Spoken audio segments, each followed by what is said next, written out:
हम सारी दुनिया। बीच हमें आज बोने दो, रोज उसे थोड़ा बढ़ने दो। छू लेंगे आकाश हम, मन के विचार हकीकत बने। सिद्धि फल से आनंद देंगे, कोशिश कर बढ़े, सोच बुलंद करे।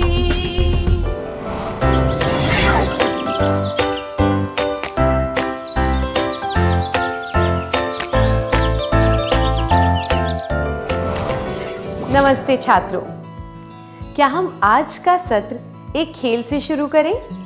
मैं चाहती हूँ कि सभी छात्र अपने दोस्तों के साथ जोड़ियां बना लें और एक के पीछे एक खड़े हो जाएं, ठीक है?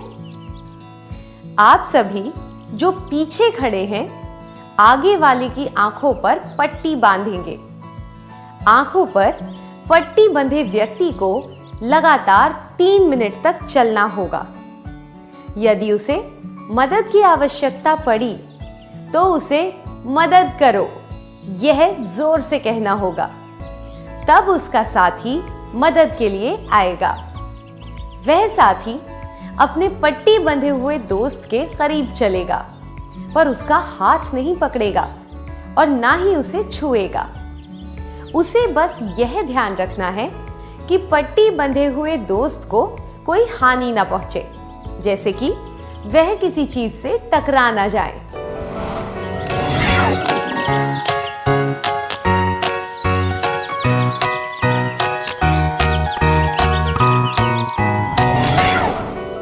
क्या आपको इस खेल में रुचि आई? क्या यह आपके लिए एक नया अनुभव था? क्या आप अपने अनुभव के बारे में सबको बताना चाहेंगे?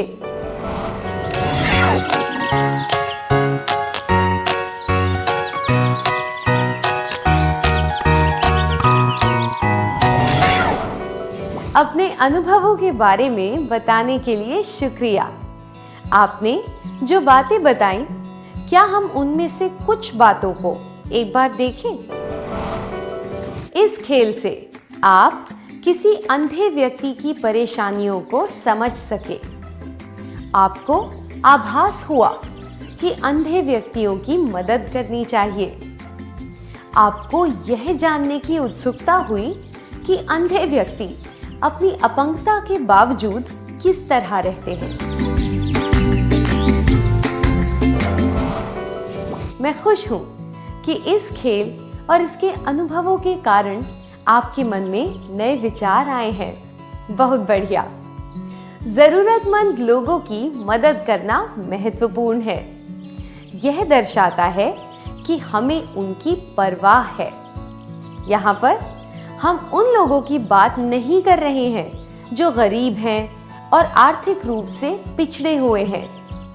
हम दूसरों की मदद करने के तरीकों के बारे में बात कर रहे हैं, जिससे हम उन्हें किसी तरह का आराम महसूस करा सकें। उदाहरण के लिए, दूसरों के लिए समय निकालना, उनके साथ रहना, उनसे बातें करना, उन पर विश्वास करना और विश्वास पात्र बनना।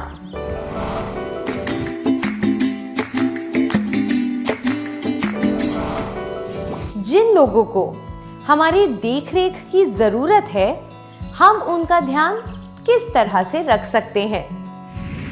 हम दूसरों का ध्यान रखने के लिए उनके साथ समय बिता सकते हैं। हम उनके साथ रहकर उनसे बात कर सकते हैं। हम उन पर विश्वास कर सकते हैं और उनके विश्वास पात्र बन सकते हैं। चलिए एक बार फिर से कहें, हम दूसरों का ध्यान रखने के लिए उनके साथ समय बिता सकते हैं। हम उनके साथ रहकर उनसे बात कर सकते हैं। हम उन पर विश्वास कर सकते हैं और उनके विश्वास पात्र बन सकते हैं। ना सिर्फ खेल में, बल्कि हमारे जीवन में भी ऐसी कई परिस्थितियां आती हैं जब हम दूसरों पर निर्भर होते हैं और होते रहेंगे। जब हम बच्चे थे तब हमारे माता पिता, रिश्तेदार, शिक्षक और मित्र हमारी मदद करते थे। वे हमें खाना खिलाते थे, चलना सिखाते थे, बीमार पड़ने पर हमें दवाइयाँ देते थे, बात करना सिखाते थे, अच्छे संस्कार देते थे। खेलने के समय कोई हमारे साथ होता था। हमारी मदद तब तक की गई जब तक कि हम स्वतंत्र ना हो गए। ऐसे कई लोग हैं जिन्होंने इच्छा पूर्वक हमारी मदद की। वे हमारी मदद कर रहे हैं और आगे भी करते रहेंगे। दूसरे शब्दों में कहें तो मददगार लोग स्वेच्छा और खुशी से जरूरतमंदों की मदद करते रहे हैं और करते रहेंगे। क्या आप उन लोगों के बारे में सोच सकते हैं जो आश्रित हैं और जिन्हें सहायता की जरूरत है? इसके लिए आपको चित्रों द्वारा कुछ संकेत दिए जा रहे हैं।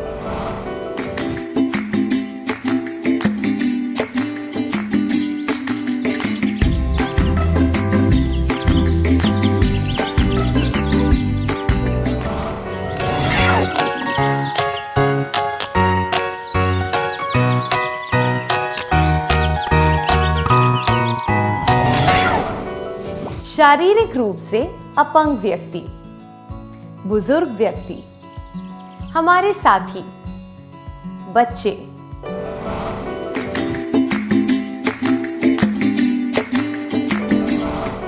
धन्यवाद। हमने देखा कि कई तरह के आश्रित लोग हैं। हम उन सभी की सहायता कैसे कर सकते हैं? आइए एक गीत गाते हैं जिसमें हमें बताया जाएगा कि यह कैसे किया जाए। कृपया गीत गाने के लिए खड़े हो जाएं।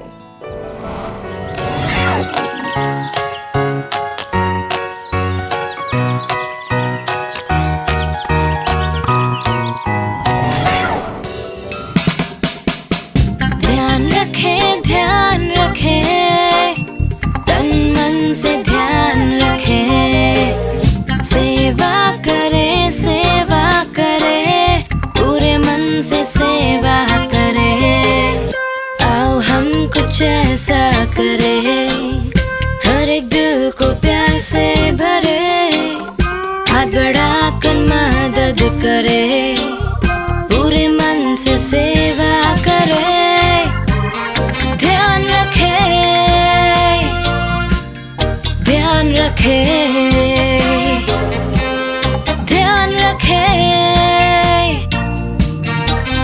रखे, बुजुर्गों को सहारा दे, मित्रों की मदद करे, माता पिता की सेवा करे, पूरे मन से सेवा करे। ध्यान रखे,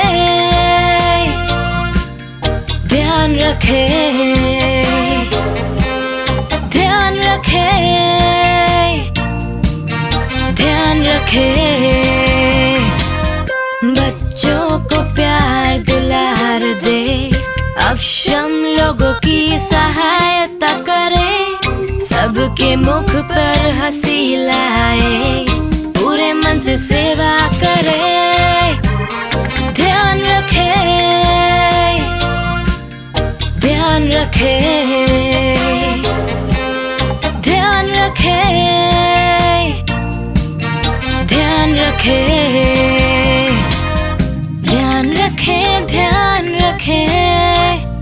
तन मन से ध्यान रखे, सेवा करे, पूरे मन से सेवा करे। ध्यान रखे।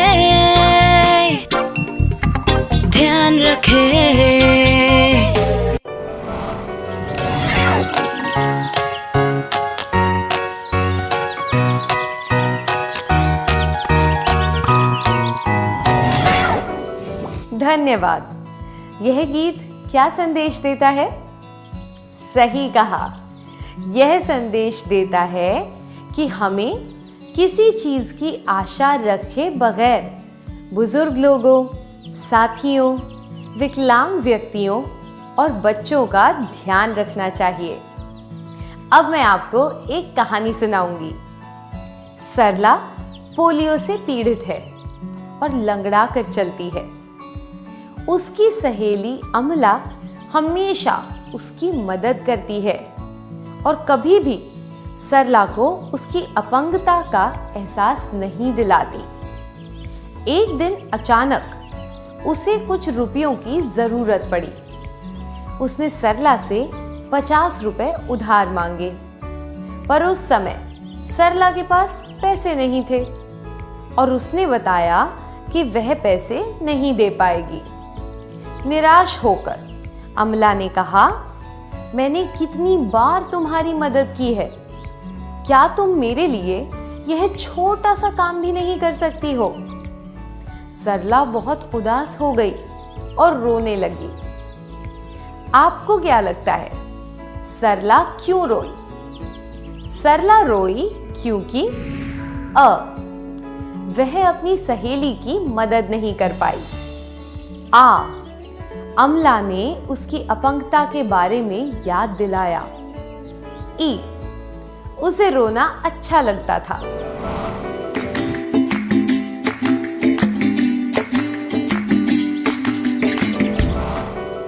किसी को भी रोने में मजा नहीं आता और अगर मदद ना कर पाने की वजह से उसे रोना आया तो उसे तभी रोना चाहिए था जब अमला ने उससे पैसे मांगे थे।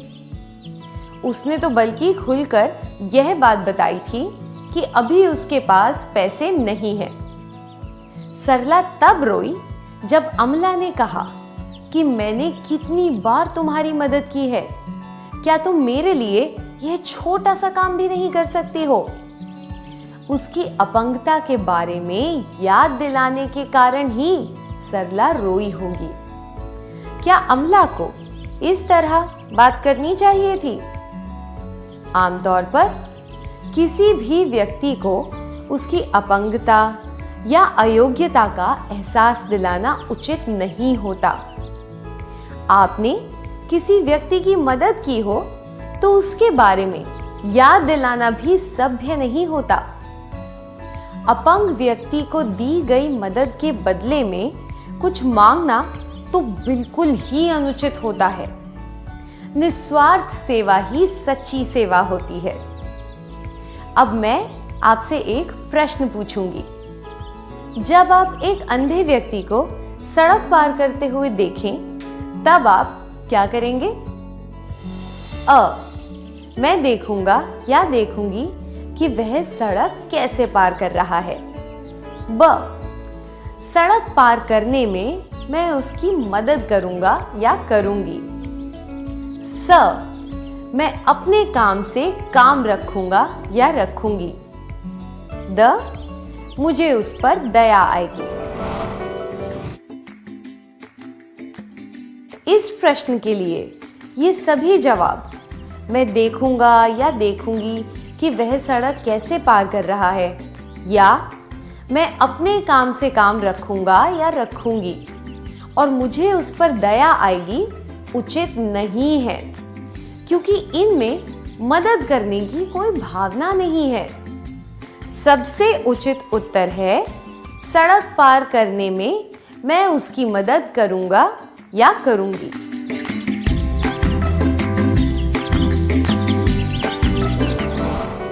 यह भी जानना चाहिए कि अगर आप किसी अंधे व्यक्ति को सड़क पार करने में मदद करना चाहते हैं तो आप उससे किस तरह बात करेंगे? क्या आप ऐसा कहेंगे, आप अंधे हैं इसलिए क्या मैं सड़क पार करने में आपकी मदद कर सकता या सकती हूँ? या सिर्फ इतना कहेंगे, क्या मैं आपकी मदद कर सकता या सकती हूँ? जब हम शारीरिक रूप से अपंग व्यक्ति की मदद करें तो हमें उनकी अपंगता के बारे में उन्हें याद नहीं दिलाना चाहिए। क्या आप में से कुछ छात्र मुझे बता सकते हैं कि हम विकलांग व्यक्तियों की मदद कैसे कर सकते हैं?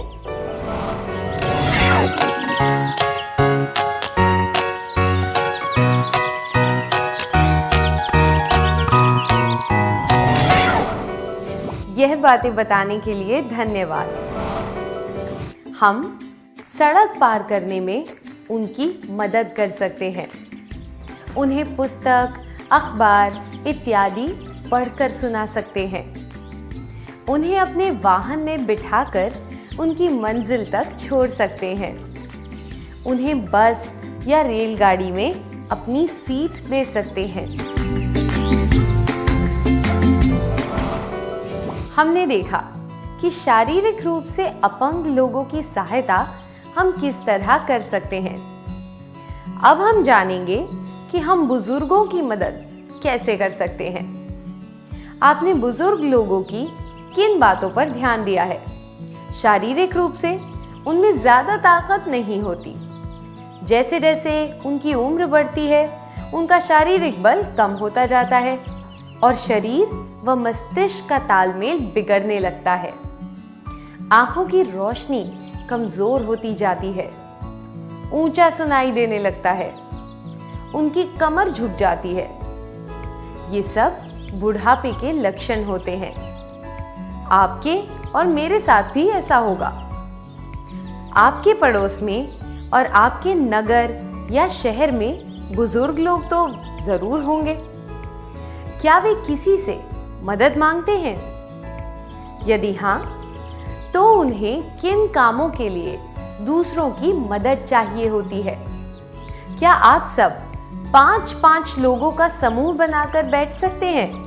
समूह में आपको चर्चा करनी है कि बुजुर्गों को किन कामों के लिए दूसरों की मदद लेनी पड़ सकती है। बाद में आप में से कुछ छात्र इसके बारे में कक्षा के बाकी छात्रों को भी बता सकते हैं।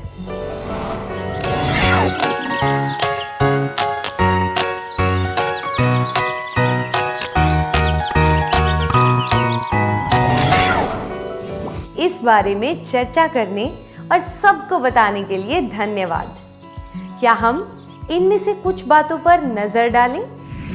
अखबार पढ़ने के लिए, खरीदारी करने के लिए, अस्पताल जाने के लिए, मंदिर जाने के लिए, दोस्तों से मिलने के लिए, अपनी जगह साफ रखने के लिए, समय बिताने और अच्छी तरह बातचीत करने के लिए, बैठने की जगह ढूंढने के लिए।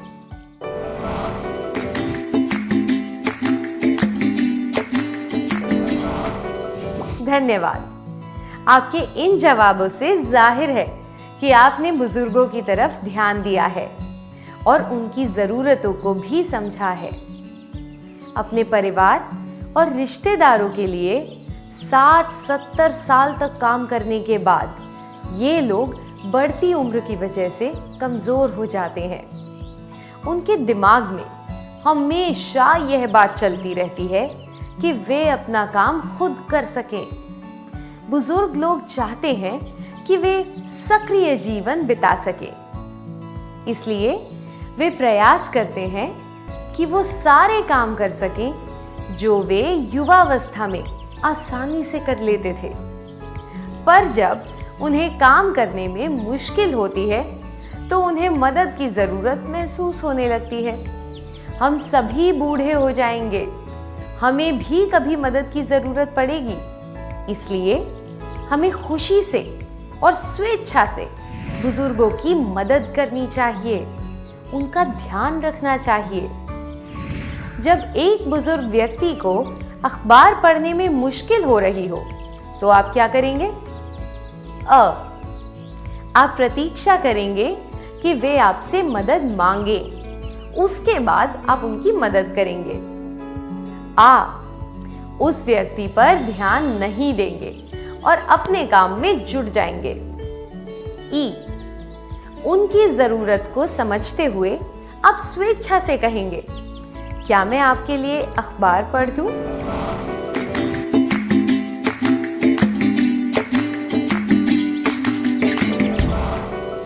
उस व्यक्ति पर ध्यान नहीं देने से यह जाहिर होता है कि आप बुजुर्गों की परवाह नहीं करते। मदद मांगने पर अगर आप उनकी मदद करते हैं तो इससे पता चलता है कि आप उनका ध्यान रखना चाहते हैं, पर उनकी ज़रूरतों को समझते हुए आपको स्वेच्छा से उनकी मदद करनी चाहिए। हमें बुजुर्गों की ज़रूरतों को समझना चाहिए और वे मदद मांगने आए उससे पहले ही उनकी स्वेच्छा से मदद करनी चाहिए। आइए एक बार फिर से कहें, हमें बुजुर्गों की ज़रूरतों को समझना चाहिए और वे मदद मांगने आए उससे पहले ही उनकी स्वेच्छा से मदद करनी चाहिए। अपने लंबे जीवन काल में बुजुर्ग व्यक्ति कई अनुभवों से गुजर चुके होते हैं। जब वे इन अनुभवों को दूसरों के साथ बांटना चाहते हैं, तब कोई भी उनकी बात धैर्य से नहीं सुनता। इस वजह से वे अकेलापन महसूस करते हैं। देखा जाए तो हर बुजुर्ग का जीवन इतिहास की तरह है। वे बहुत खुश होंगे अगर कोई उनके पास जाकर उनकी बातें सुनना चाहेगा। इसलिए हमें धैर्य से उनकी बातें सुननी चाहिए। जरा सोचिए, इतना अनुभव प्राप्त करने के लिए जो समय चाहिए, वह समय लगाए बिना ही हम उनकी सफलताओं और असफलताओं में से काफी कुछ सीख सकते हैं। और यह अनुभव प्राप्त करने के लिए हमें उन हालातों का खुद सामना भी नहीं करना पड़ेगा।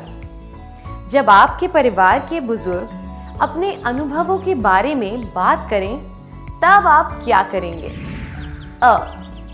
क्या आप मन लगाकर उनकी बातें सुनेंगे? क्या आप वहां बैठकर बिना मन के उनकी बातें सुनेंगे और उबासियां लेते रहेंगे? क्या आप मन ही मन यह कहेंगे कि उनके पास कुछ करने को तो है नहीं और उन्हें सुने बिना ही वहां से चले जाएंगे?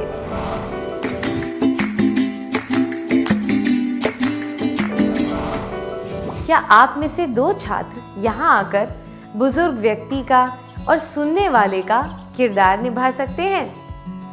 अभिनय द्वारा आपको तीनों परिस्थितियां एक के बाद एक करके दिखानी है।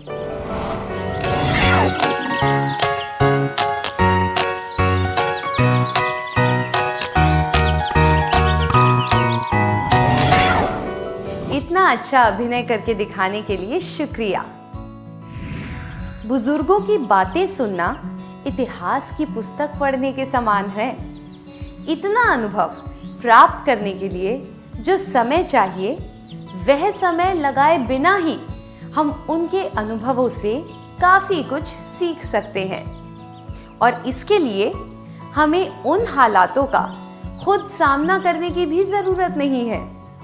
आइए एक बार फिर से कहें, बुजुर्गों की बातें सुनना इतिहास की पुस्तक पढ़ने के समान है। इतना अनुभव प्राप्त करने के लिए जो समय चाहिए, वह समय लगाए बिना ही हम उनके अनुभवों से काफी कुछ सीख सकते हैं। और इसके लिए हमें उन हालातों का खुद सामना करने की भी जरूरत नहीं है।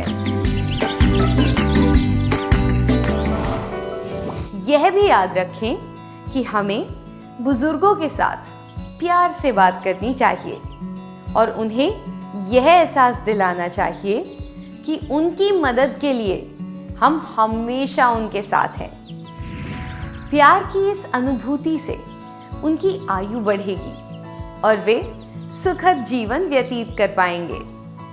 क्या यह अच्छा नहीं होगा अगर हम सभी के साथ प्यार से बात करें?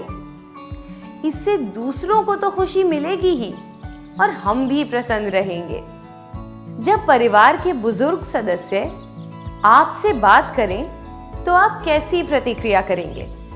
प्यार से जवाब देंगे या फिर कहेंगे मुझे जल्दी से बताइए और यहाँ से चलते बनिए? हमें बुजुर्गों के साथ प्यार से बात करनी चाहिए। उन्हें यह एहसास दिलाना चाहिए कि उनकी मदद के लिए हम हमेशा उनके साथ हैं। आइए इसे एक बार फिर से कहें। हमें बुजुर्गों के साथ प्यार से बात करनी चाहिए। उन्हें यह एहसास दिलाना चाहिए कि उनकी मदद के लिए हम हमेशा उनके साथ हैं। जिस तरह हम शारीरिक रूप से अपंग व्यक्तियों और बुजुर्गों की देखरेख करते हैं, क्या उसी तरह हमें अपने साथियों की मदद भी करनी पड़ती है? हाँ, लेकिन कुछ अलग तरह से।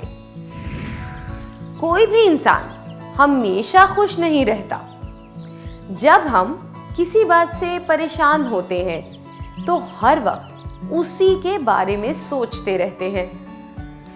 किसी के साथ उस बारे में बात करके हमें अच्छा महसूस होता है ना? क्या आप जोड़ियां बनाकर बैठ जाएंगे? आपको अपने साथी को यह बताना है कि जब आप बहुत ज्यादा परेशान होते हैं तो आपको कैसा लगता है। घर या स्कूल से संबंधित कौन सी बातें हैं जो आपको परेशान करती हैं?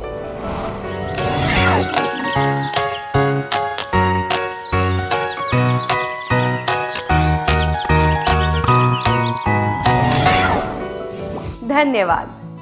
कुछ बातें जो हमें परेशान कर सकती हैं वे हैं जब दोस्तों के साथ झगड़ा या लड़ाई होती है, जब घर पर कोई बीमार होता है, जब हम किसी दोस्त की परेशानी के बारे में सुनते हैं, जब हम स्कूल में किसी परेशानी में फंस जाते हैं, जब दूसरे हमें गलत समझते हैं। आइए देखें कि ऐसी परिस्थितियों में हम कैसा महसूस करते हैं। दिमाग भारी हो जाता है और रोने का मन करता है। हम किसी से भी मिलना नहीं चाहते। यदि हम किसी से मिल भी लें तो बात करने की इच्छा नहीं होती। हम चाहते हैं कि कोई हो जो हमारे मन की बात समझे या हम जो कहना चाहते हैं उसे सुने। यदि आपका दोस्त इस स्थिति में हो तो आप कैसे पता लगाएंगे? आप क्या करेंगे? अपनी उम्र के दोस्त होने से हम अपने मन की बातें और विचार उन्हें खुलकर बता सकते हैं। इसलिए हमें अपने दोस्तों की परेशानियों को जानना चाहिए ताकि हम सही समय पर उनकी मदद कर सकें। हम यह कैसे कर सकते हैं? यह सिर्फ उनके व्यवहार पर ध्यान देने से पता लगाया जा सकता है। उदाहरण के लिए, सामान्य तौर पर चहकते रहने वाला व्यक्ति जब शांत दिखाई दे और दूसरों से दूर रहने लगे, या फिर शांत रहने वाला व्यक्ति जब बहुत ही ज्यादा शांत हो और उसकी मुस्कुराहट बनावटी लगे, तब हमें समझ जाना चाहिए कि उसे कुछ परेशानी है। जब हमें ऐसी बातें नजर आने लगे तो हमें उनसे सीधा सीधा नहीं पूछना चाहिए कि उन्हें क्या परेशानी सता रही है। बात को थोड़ा घुमाकर कुछ इस तरीके से पूछना चाहिए, मुझे आप में कुछ बदलाव नजर आ रहा है। अगर वह दोस्त इच्छुक होगा या होगी तो आपके साथ अपनी परेशानी बांटेगा या बांटेगी। नहीं तो वह बात को यह कहकर टाल देगा या देगी, अरे ऐसा कुछ भी नहीं है। हालांकि हमारे साथी हमें खुद की निजी समस्याओं के बारे में बताते हैं, पर हमें यह ध्यान रखना चाहिए कि हम उनसे कुछ भी खोद खोद कर ना पूछें, ना ही कुछ बताने के लिए उन्हें मजबूर करें। बल्कि हमें इंतजार करना चाहिए कि वे खुद हमें सारी बातें बताएं। हमें यह भी याद रखना चाहिए कि ये सब बातें हम दूसरों को ना बताएं और ना ही इनके बारे में चर्चा करके उनका मजाक उड़ाएं। आइए अब एक परिस्थिति पर ध्यान दें। रवि आपका बहुत अच्छा दोस्त है। वह जरूरत से ज्यादा शांत नजर आ रहा है। आपको लग रहा है कि उसे कोई परेशानी है। आप उसे क्या कहेंगे? अगर तुम्हें लगता है कि मुझसे बात करके तुम अच्छा महसूस करोगे तो कृपया मुझे अपनी परेशानी बताओ। अगर तुम मुझे अपना या अपनी दोस्त मानते हो तो तुम्हें अपनी परेशानी मुझे बतानी पड़ेगी। अगर तुम मुझे अपनी परेशानी के बारे में नहीं बताओगे तो मैं समझूंगा या समझूंगी कि तुम मुझ पर विश्वास नहीं करते।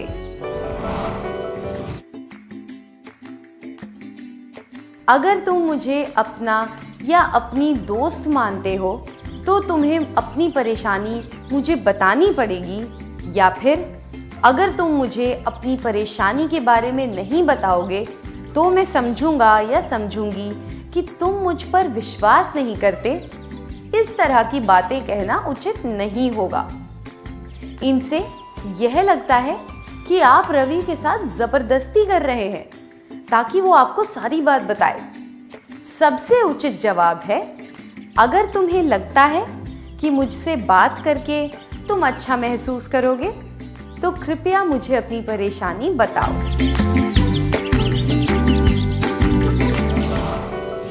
यहाँ पर यह निर्णय रवि को लेना है कि वह आपको सारी बात बताना चाहता है या नहीं। अगर कोई अपनी निजी बातें हमें ना बताना चाहे तो हमें कुछ भी खोद कर नहीं पूछना चाहिए, ना ही कुछ बताने के लिए उन्हें मजबूर करना चाहिए। आइए एक बार फिर से कहें। अगर कोई अपनी निजी बातें हमें ना बताना चाहे तो हमें कुछ भी खोद कर नहीं पूछना चाहिए, ना ही कुछ बताने के लिए उन्हें मजबूर करना चाहिए। जब आपके साथी अपनी निजी समस्याएं आपके साथ बांटते हैं तब आप उन बातों को अपने तक ही रखते हैं या दूसरों को भी बता देते हैं? जाहिर है कि किसी की निजी बातें हमें अपने तक ही रखनी चाहिए और दूसरों को उसके बारे में नहीं बताना चाहिए। जब कोई हम पर विश्वास करके अपनी निजी समस्याएं हमें बताए तो वह बातें दूसरों को नहीं बतानी चाहिए, ना ही हमें उन बातों को लेकर उनका मजाक उड़ाना चाहिए। फिर से कहें, जब कोई हम पर विश्वास करके अपनी निजी समस्याएं हमें बताए तो वह बातें दूसरों को नहीं बतानी चाहिए, ना ही हमें उन बातों को लेकर उनका मजाक उड़ाना चाहिए। अब हम अगले प्रश्न पर जाएंगे। क्या अपंग व्यक्तियों, बुजुर्गों और साथियों की तरह बच्चों को भी मदद की जरूरत होती है? जी हाँ, बिल्कुल। अपने छोटे भाई बहन या पड़ोस के बच्चों के साथ खेलते समय क्या आपने कभी गुस्से में उन्हें पीटा या डांटा है? क्या आपने उनसे कभी ऐसा कहा है कि वे छोटे हैं इसलिए उन्हें कुछ नहीं पता और उन्हें आपकी आज्ञा माननी होगी? क्या आप बता सकते हैं कि किन बातों के लिए आपने छोटे बच्चों को डांटा या पीटा है?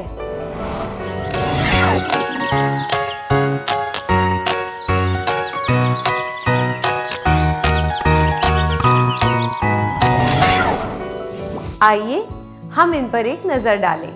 हमने बच्चों को डांटा या पीटा है जब उन्होंने हमारी आज्ञा नहीं मानी, जब उन्होंने वह चीज नहीं दी जो हमने उनसे मांगी थी, जब उन्होंने हमारी गलतियां बताई, जब उन्होंने अपनी बात मनवाकर हमें नीचा दिखाया, जब हम अपना गुस्सा बड़ों पर नहीं उतार सके।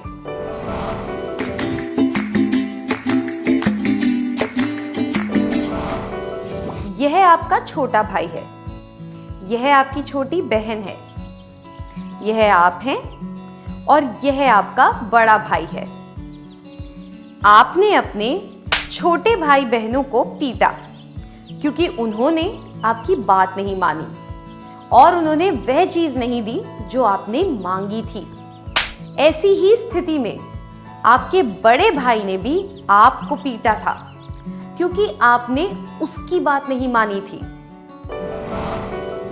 क्या आपने कभी उससे कहा कि मुझे पीटकर आपने ठीक किया, मैं इसी लायक हूं? नहीं। क्यों नहीं? आपको मार खाकर अच्छा नहीं लगता, सही है ना? क्या यहां किसी को भी मार खाना अच्छा लगता है? मुझे यकीन है कि किसी को भी यह अच्छा नहीं लगता है। जब हम खुद से छोटे बच्चों पर गुस्सा हो तब हमें यह बात ध्यान रखनी चाहिए, दूसरों को पीटना बहुत बुरी बात होती है। पीटना अयोग्यता दर्शाता है। मैं दोहराती हूं, पीटना अयोग्यता दर्शाता है। जब हम अपने काम को सही साबित नहीं कर पाते या किसी गलत बात के लिए पकड़े जाते हैं तब हम हिंसा पर उतर आते हैं, जैसे कि पीटना। उदाहरण के लिए, आपने कोई गलती की है और आप इसे अपने माता पिता से छिपाने की कोशिश कर रहे हैं। आपका छोटा भाई आपके माता पिता को सब बता देता है। आपके माता पिता आपको दंड देते हैं। गुस्से में आकर आप अपने छोटे भाई को पीट देते हैं। क्यों? क्योंकि आप पकड़े गए, और इसलिए भी कि आप अपना गुस्सा अपने माता पिता पर नहीं उतार सके। मैं दोहराती हूं, पीटना, काटना, लात मारना और इस प्रकार के हिंसक काम डरपोक लोग करते हैं जो सच का सामना करने का साहस नहीं रखते।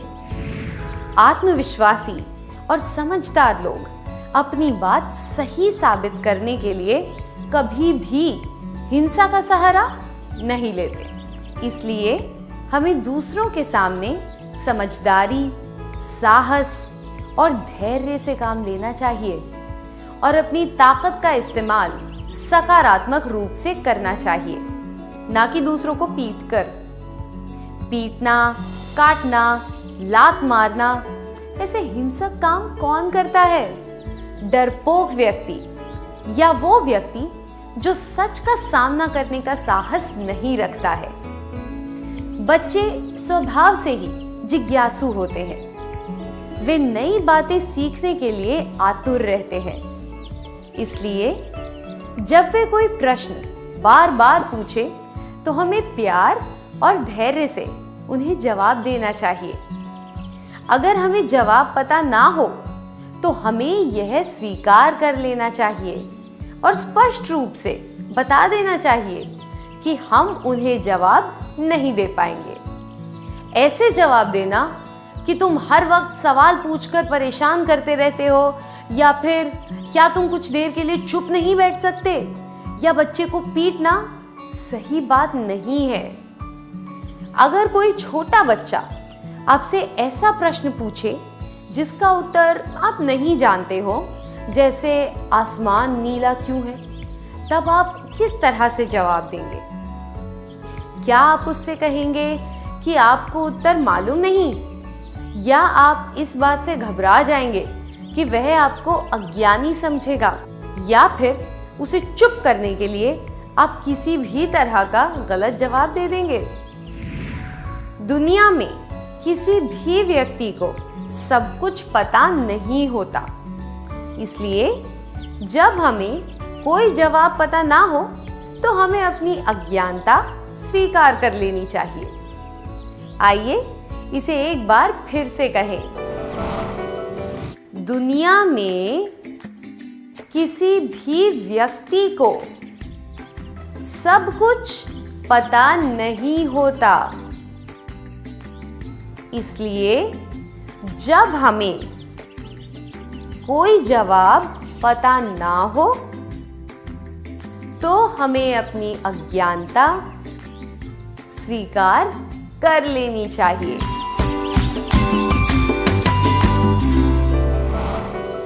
जब छोटे बच्चे कोई अनुचित काम करें तो हमें उसके परिणाम के बारे में उन्हें समझाना चाहिए और यह भी सिखाना चाहिए कि क्या उचित है। उदाहरण के लिए जब बच्चे किसी कुत्ते पर पत्थर फेंक रहे हो तो हमें बेपरवाह होकर ये नहीं सोचना चाहिए कि आखिरकार वह एक कुत्ता ही तो है, या वे यह बात समझने के लिए अभी छोटे हैं कि क्या अनुचित है। जब वे बड़े हो जाएंगे तो ऐसा नहीं करेंगे। बच्चे परिणाम को जाने बिना अनुचित काम करते रहते हैं। यह बात भी है कि उन्हें यह जानकारी नहीं होती कि क्या उचित है और क्या नहीं। इसलिए हमें उन्हें समझाना चाहिए कि अनुचित काम करने के नकारात्मक परिणाम हो सकते हैं और उन्हें उचित बात सिखानी चाहिए। अगर आप किसी बालक को सड़क पर थूकते हुए या स्कूल की मेज को ब्लेड या प्रकार से खुरचते हुए देखें तो आप क्या करेंगे?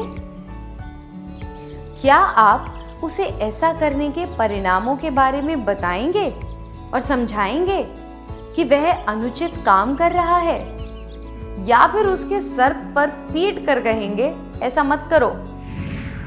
जब छोटे बच्चे कोई अनुचित काम करें तो उन्हें यह बताना चाहिए कि ऐसा करने के क्या परिणाम हो सकते हैं। फिर से कहें,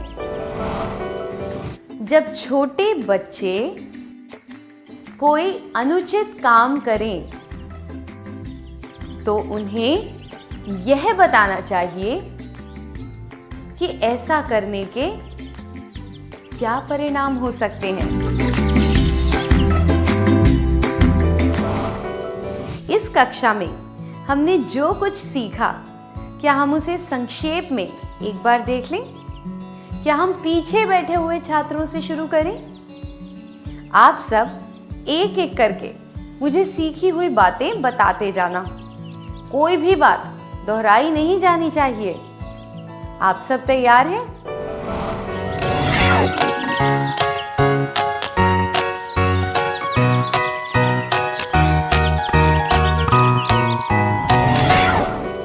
हम दूसरों का ध्यान रखने के लिए उनके साथ समय बिता सकते हैं। हम उनके साथ रहकर उनसे बात कर सकते हैं। हम उन पर विश्वास कर सकते हैं और उनके विश्वास पात्र बन सकते हैं। दूसरों की मदद करते समय हमें उनकी अयोग्यता या लाचारी की तरफ इशारा नहीं करना चाहिए। हमें बुजुर्गों की मदद प्यार, स्वेच्छा और प्रसन्नता से करनी चाहिए। हमें बुजुर्गों के अनुभवों को अपने जीवन के मार्गदर्शन के रूप में देखना चाहिए। अगर कोई अपनी निजी बातें हमें ना बताना चाहे तो हमें कुछ भी खोद कर नहीं पूछना चाहिए, ना ही कुछ बताने के लिए उन्हें मजबूर करना चाहिए। हमें बच्चों की देखरेख प्यार से करनी चाहिए और कभी भी उनके साथ हिंसक व्यवहार या गुस्सा नहीं करना चाहिए। हमें बच्चों की जिज्ञासा से परेशान नहीं होना चाहिए, बल्कि धैर्यपूर्वक उनके प्रश्नों के उत्तर देने चाहिए।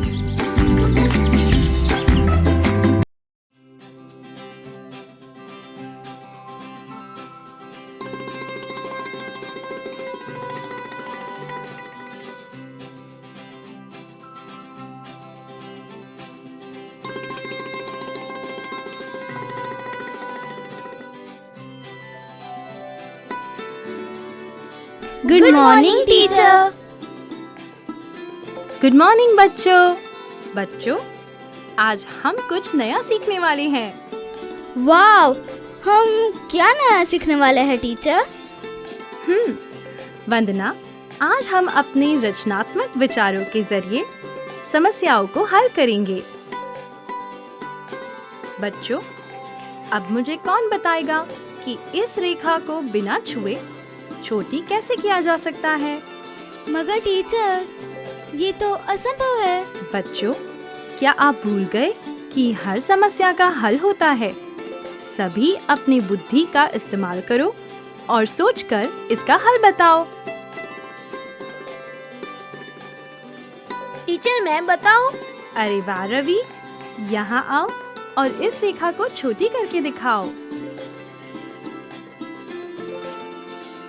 बहुत अच्छा रवि। देखा बच्चों, अपनी बुद्धि का इस्तेमाल करके सभी मुश्किलें हल की जा सकती हैं। यह तो बस एक उदाहरण था, पर जब आप बड़े होंगे तब आपको ढेरों चुनौतियों का सामना करना पड़ेगा, जिन्हें आप अपने ज्ञान, बुद्धि और विचारों से हल कर पाएंगे। तो टीचर, हम अपने विचारों को दुनिया के सामने अभी कैसे ला सकते हैं? अच्छा सवाल है। यदि आपको अपने विचारों को आगे बढ़ाना है तो प्रतिष्ठित इंस्पायर अवार्ड्स मानक में जरूर भाग लेना चाहिए। इंस्पायर अवार्ड्स वो क्या है टीचर? इंस्पायर अवार्ड्स मानक एक राष्ट्रीय प्रतियोगिता है जिसका आयोजन विज्ञान और प्रौद्योगिकी विभाग, भारत सरकार और राष्ट्रीय नव प्रवर्तन प्रतिष्ठान भारत NIF द्वारा किया जाता है।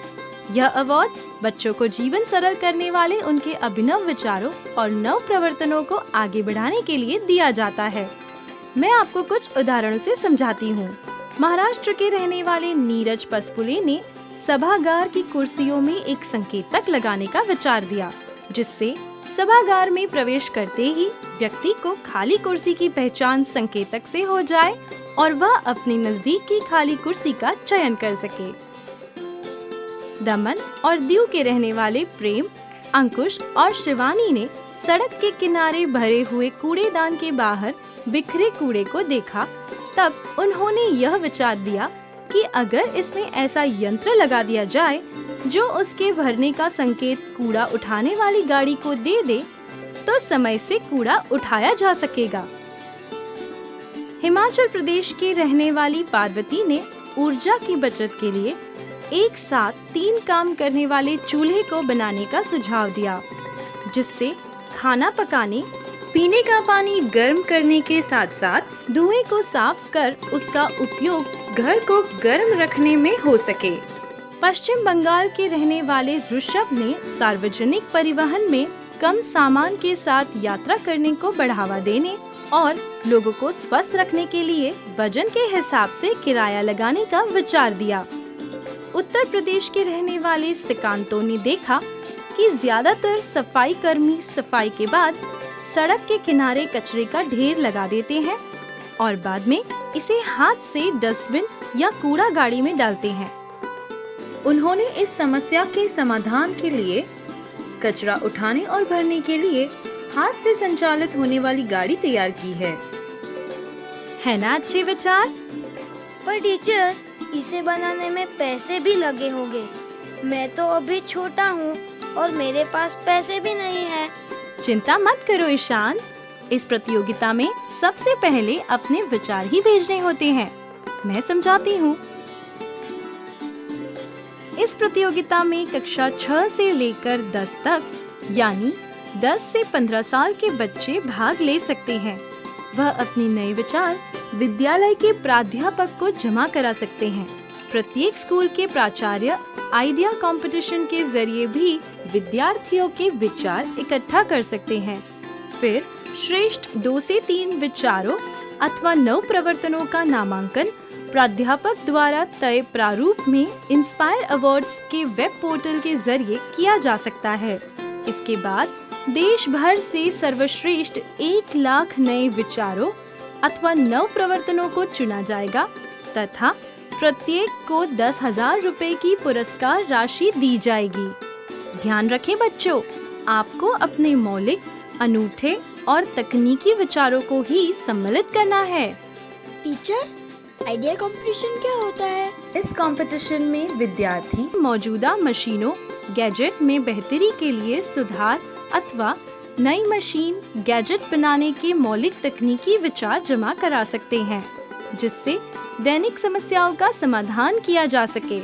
इसके बाद क्या होगा टीचर?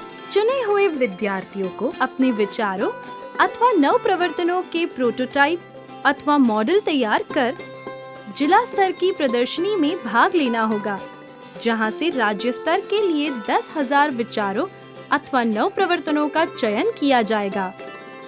राज्य स्तर की प्रदर्शनी से कुल 1,000 विचारों अथवा नव प्रवर्तनों का राष्ट्रीय स्तर की प्रदर्शनी के लिए चयन किया जाएगा। इस स्तर पर NIF देश के विभिन्न तकनीकी संस्थानों के सहयोग से विद्यार्थियों के प्रोटोटाइप अथवा मॉडल विकसित करने में मदद और सलाह उपलब्ध कराएगा। इन प्रोटोटाइप अथवा मॉडल को राष्ट्रीय स्तर की प्रदर्शनी में प्रदर्शित किया जाएगा। वाह टीचर, लेकिन हमारे विचारों का चयन किस प्रकार किया जाएगा? अनोखे विचारों का चयन उसकी नवीनता, व्यावहारिकता, सामाजिक उपयोगिता और पर्यावरण के अनुकूलता के आधार पर किया जाएगा। इसके अलावा यह भी देखा जाएगा कि फिलहाल मौजूद तकनीकी से यह कितना बेहतर है। ये तो बहुत अच्छा है टीचर, लेकिन राष्ट्रीय स्तर से कितने प्रोटोटाइप चुने जाएंगे? ऋतु, राष्ट्रीय स्तर की प्रदर्शनी में 60 विशिष्ट प्रोटोटाइप अथवा नव प्रवर्तनों का चयन किया जाएगा, जिसे नई दिल्ली स्थित राष्ट्रपति भवन में आयोजित होने वाले नव प्रवर्तन उत्सव यानी फेस्टिवल ऑफ इनोवेशन में प्रदर्शित और पुरस्कृत किया जाएगा। वाव! तो बच्चों, कौन कौन तैयार है? मैं। यह हुई ना बात। इंस्पायर अवार्ड्स में भाग लेने के लिए लॉग ऑन करें www.inspireawards-dst.gov.in। अधिक जानकारी के लिए लॉग ऑन करें www.nif.org.in/inspire-awards।